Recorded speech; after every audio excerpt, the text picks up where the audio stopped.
ఏవం ప్రవర్తితం చక్రం నానువర్తయతి హయః అఘాయురింద్రియారామో మోఘం పార్థ సజీవతి.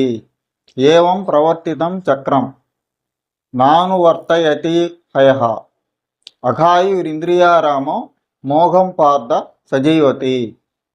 ఇక్కడ ఏవం ప్రవర్తితం చక్రం నానువర్తయతి హయః అంటే ప్రకృతికి కొన్ని నియమాలు ఉన్నాయి.